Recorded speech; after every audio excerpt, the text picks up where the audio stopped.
What's going on, guys? South Florida African Cichlid Zamor here, and I just wanted to show you guys the new setup I got going on right now in my room. So as of right now, I'm literally like on my bed, and this is what I have in front of me. I've got my TV, then I got my 24-gallon breeder tank here. I got the 20-gallon fry tank here, which I bought a week ago with the stand too. And then I have a 5.5-gallon tank down here for the even smaller fry. Let's take a look at these. The video right now looks mad yellow or green. I have to edit it. You can see these guys are, say the smallest ones are around an inch, and I have some up to probably like 1.25 inches in here. We got some Anubias, got some hornwort, it's growing good. I'm gonna be taking that bag out pretty soon. Got the heater set to 82, feeding these guys 3 times a day. It's working out pretty good. The heat kind of makes their colors pop a little more, and yeah, they're still pretty small. Then down here we have a nice piece of Java fern there. It's growing pretty good. And these are the little ruby red fry.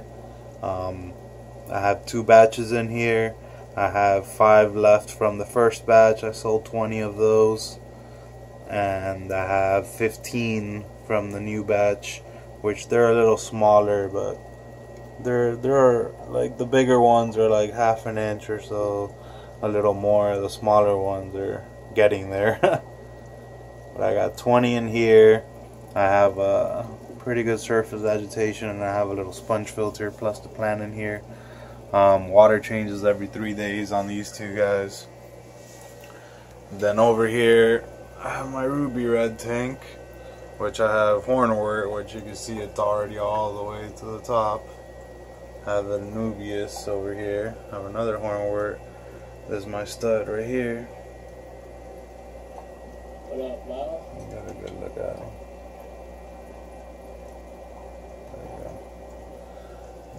One of his females, another one of his females right there, and the other one I have her in the box right here because she got beat up a little bit, so we're just giving her a little bit of time to heal.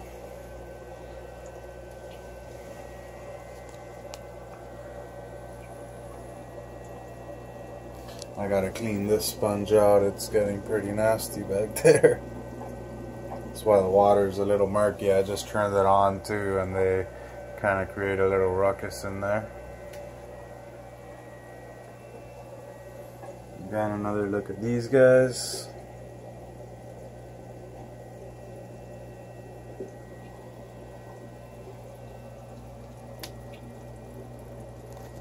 This is just some stuff I have down here. I have some Norfin fry starter. That's what I feed these guys. I'll even feed it to these guys maybe once a day, just a little bit. Then this came with the sponge filter I bought. There's some Hikari like micro pellets, and these guys seem to love it, but I actually bought some NLS Grow, which is what we're gonna feed them when they're a little bigger like this, up to like 2 inches. Then down here we have some aquarium salt. We have some aquarium co-op easy green fertilizer, great stuff. Some Fluo Flourish Excel, Secam Flourish Excel.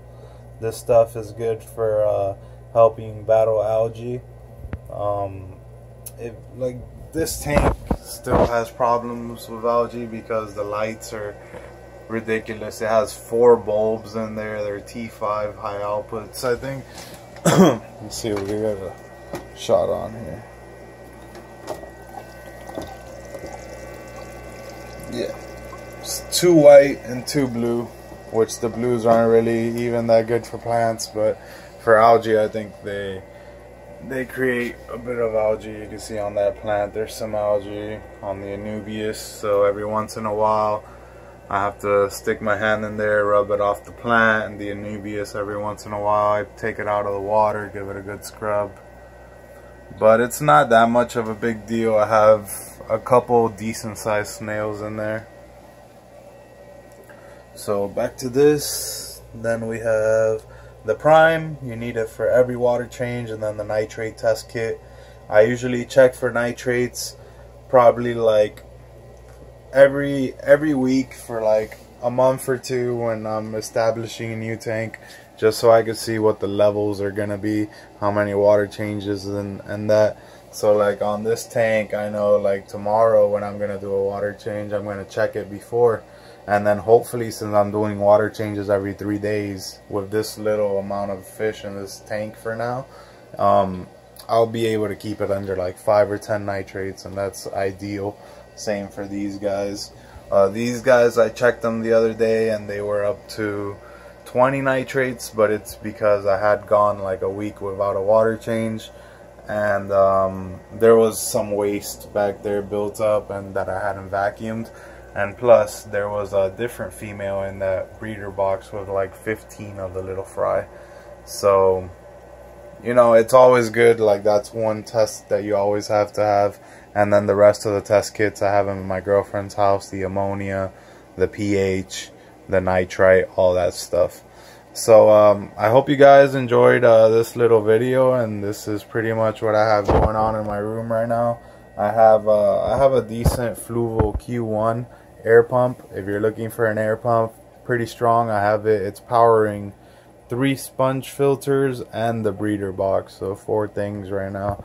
And as you can see, like this is crazy. The output is really good on all the sponges. Alright, catch you guys later.